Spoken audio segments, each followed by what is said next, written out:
Okay, good morning class. Okay.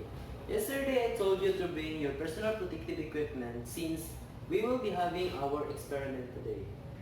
Anyway, did you bring in class? Okay, before you're going to conduct our experiment, I have something to ask you. What is the importance of wearing your personal protective equipment inside the laboratory?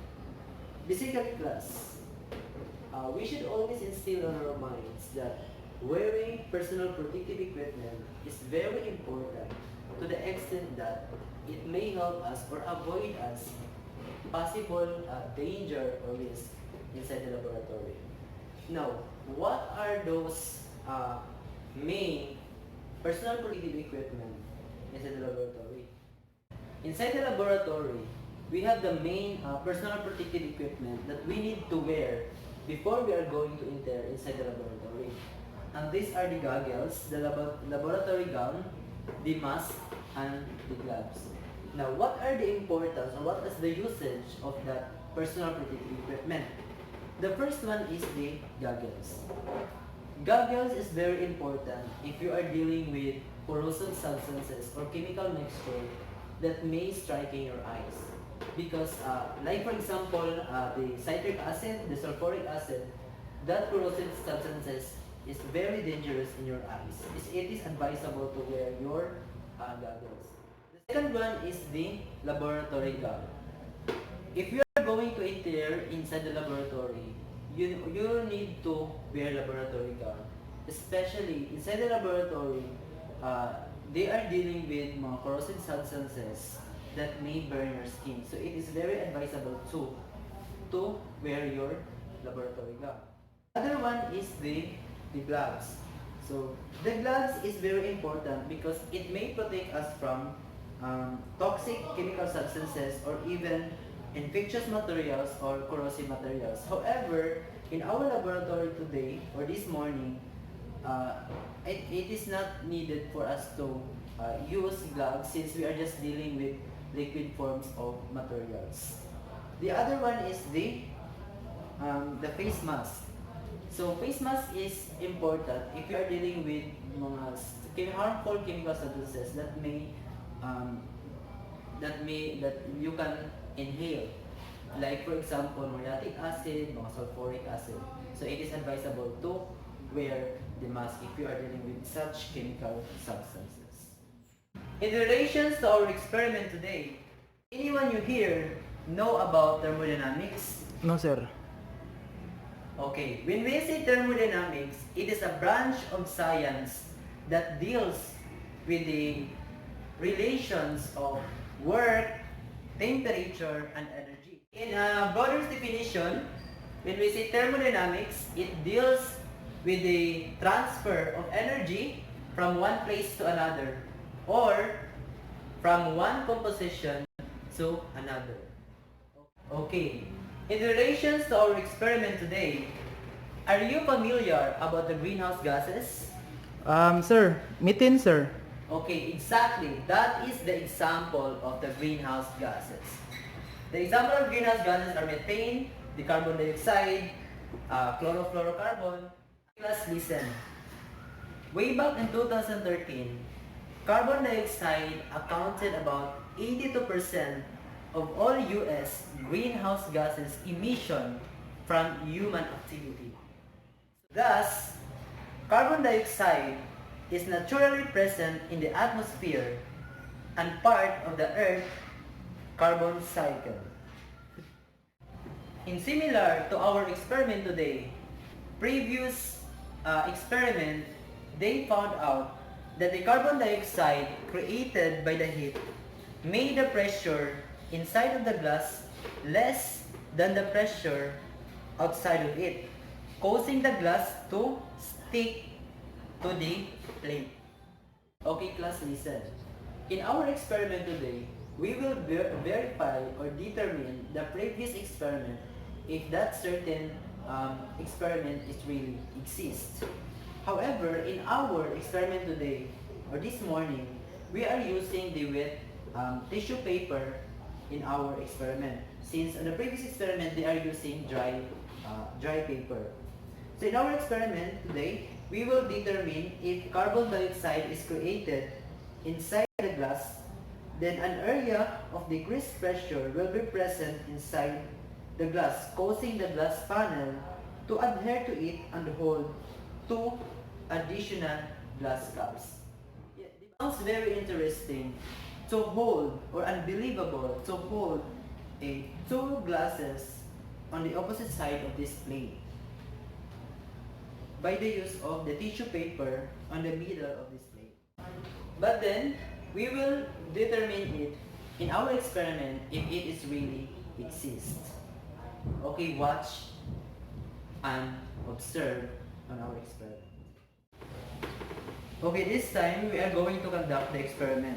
So first, the materials needed in our experiment are, we have the water, we already have here. Second is the 3 glasses here. The third one is the candle, the lighted candle. The fourth one is the tissue paper here. The next one is the plate, yes, here. And the last one is the bowl. Okay, moving on to the procedure, please read the procedure number 1. Procedure number 1, prepare all the materials needed in the experiment. Okay, since we already have the materials needed in our experiment, please read it, the procedure number 2, please. Put some amount of water in the tissue paper to keep it wet. Okay, this time we are going to get some tissue paper, and then we are going to put some amount of water to keep it wet. So it is not necessary for you to put many amount of water, just a little amount of water.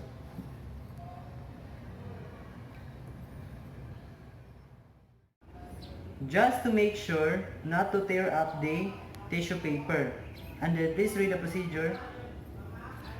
Procedure number 3, place the wet tissue paper in the center of the plate. Okay, we are now place the tissue paper in the center of the plate. And then,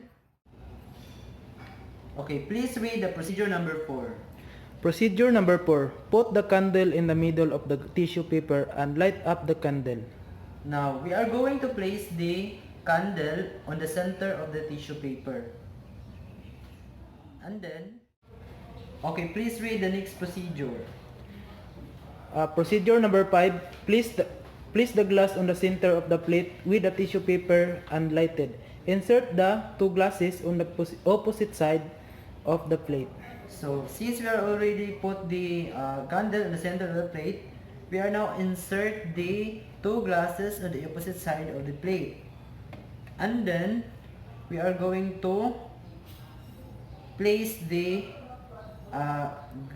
another glass on the center of the candle with the tissue paper.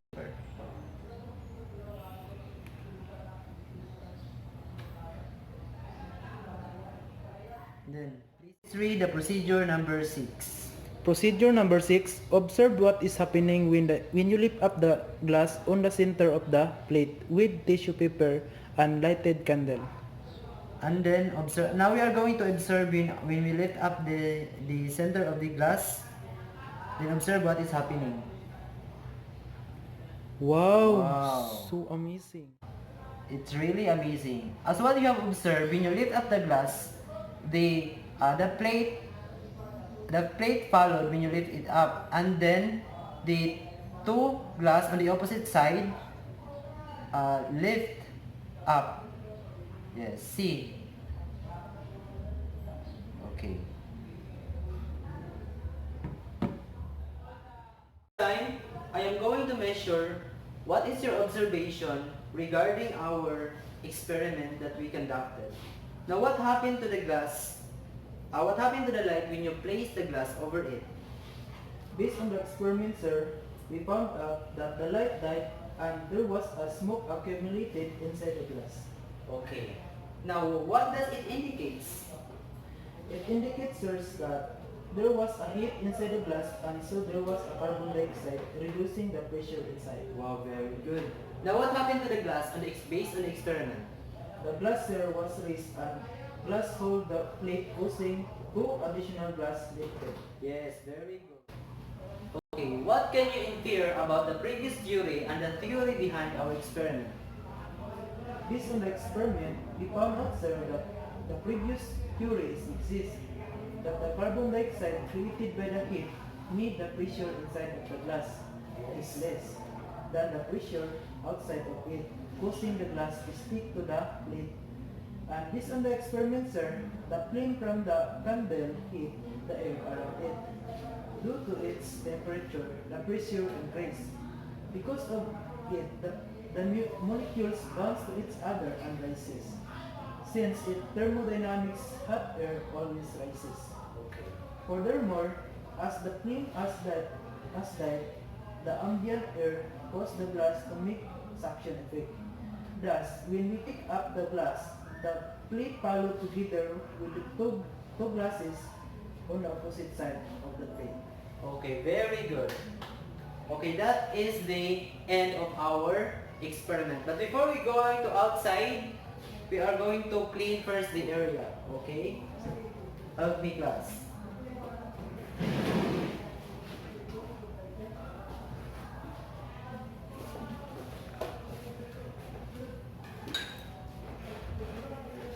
Okay, that is the end of our experiment. Goodbye, class. Bye, sir. Okay, see you tomorrow.